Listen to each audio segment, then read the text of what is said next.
സുഖകരമായ ഉറക്കത്തിന് തൂവൽ സ്പർശമേകുന്ന മാട്രസുകളുമായി ഹാവൻസ് മാട്രസിന്റെ പുതിയ ബ്രാഞ്ച് മേപ്പാടം സെന്ററിൽ പ്രവർത്തനം ആരംഭിച്ചു.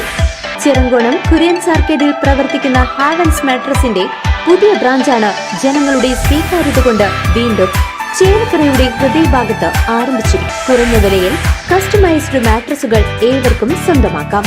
കലാമണ്ഡലം പഞ്ചവാദ്യം വജ്ര ജൂബിലിക്ക് തുടക്കമായി. പെരുവനം കുട്ടന്മാരാർ ഉദ്ഘാടനം ചെയ്ത ചടങ്ങിൽ കുനിശ്ശേരി അനിയന്മാരാരെ ആദരിച്ചു. ഇനി 2 ദിവസം വാദ്യവിസ്മയമായിരിക്കും കലാമണ്ഡലത്തിൽ. കലാമണ്ഡലം കൂത്തമ്പലത്തിൽ 2 ദിവസം നീണ്ടു നിൽക്കുന്ന പഞ്ചവാദ്യം വകുപ്പിന്റെ വജ്ര ജൂബിലി ആഘോഷത്തിന് തുടക്കമായി. പത്മശ്രീ പെരുവനം കുട്ടന്മാരാർ ചടങ്ങ് ഉദ്ഘാടനം ചെയ്തു.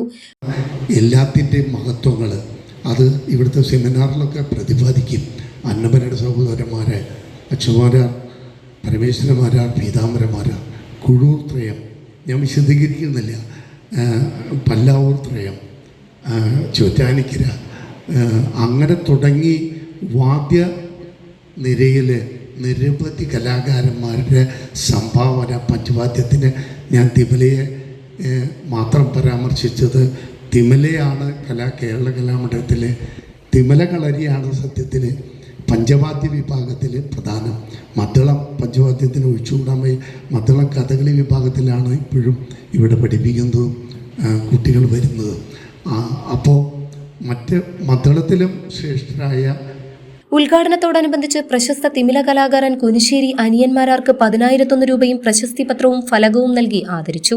കലാനിരൂപകൻ ഡോക്ടർ മനോജ് കൂറൂർ അധ്യക്ഷത വഹിച്ച ചടങ്ങിൽ ഒളപ്പമണ്ണ സാംസ്കാരിക സമിതി chairman KP Ravishankar, doctor NP Vijayakrishnan, Kalady Krishnayyar, Kalamandalam Easwaranunni, Thiruvilwamala Hari, Kalamandalam Harinarayanan, Alankode Santhosh, Harigovind തുടങ്ങിയവർ സംസാരിച്ചു. കലാമണ്ഡലം പഞ്ചവാദ്യം വകുപ്പ് മേധാവി കലാമണ്ഡലം ഹരിദാസൻ സ്വാഗതവും കലാമണ്ഡലം തിമില വിഭാഗം വിസിറ്റിംഗ് പ്രൊഫസർ പെരിങ്ങോട് ചന്ദ്രൻ നന്ദിയും പറഞ്ഞു. വാദ്യമേളങ്ങളുടെ ശില്പശാലകൾ, സോദാഹരണ ക്ലാസുകൾ, രംഗാവതരണങ്ങൾ എന്നിവയാണ് ഇനിയുള്ള 2 ദിവസങ്ങളിൽ അരങ്ങേറുക. രാവിലെ 9 മണിക്ക് മുൻപ് വാദ്യ കലാകാരന്മാരുടെ പ്രതിച്ഛായയ്ക്ക് മുന്നിൽ പുഷ്പാർച്ചന നടത്തിയ ശേഷമാണ് പരിപാടികൾക്ക് തുടക്കമായത്. തുടർന്ന് ശൂരനാട് ഹരികുമാർ, കലാമണ്ഡലം അദ്വൈത ഹരി എന്നിവരുടെ നേതൃത്വത്തിൽ സോപാന സംഗീതവും അരങ്ങേറി.